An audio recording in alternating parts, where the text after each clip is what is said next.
آمد شد. شاهین نجفی هستم. الان اینجا ما تو کشور بیرون گود نشستیم، شهرستان لندن. گفتم یه صحبت کوتاهی داشته باشم در رابطه با کارهایی که از ابتدای 2014 قرارشون کار بکنیم. در رابطه با ویدیوی ترامادول یه دو سوال کرده بودم. متاسفانه یکی دیگه از هنرمندا یه کاری روش کار کرد، یه ویدیویی رو که تمش خیلی شبیه اون چیزی بود که ما داشتیم کار می‌کردیم، حادثه‌ای. یعنی چه دیگه نمیتونیم ما روی ترامادول روی اون ویدیو کار بکنیم. امیر خلقت عزیزم خیلی زحمت کشید، ولی تمو عوض می‌کنیم، روی داستان دیگه کار می‌کنیم و 2014 بر ترتیب از فولک هست تا متال.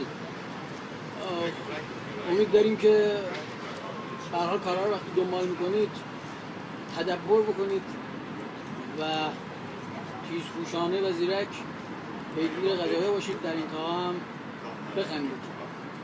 دوستتون داریم، مراقب خودتون باشید. تا بعد.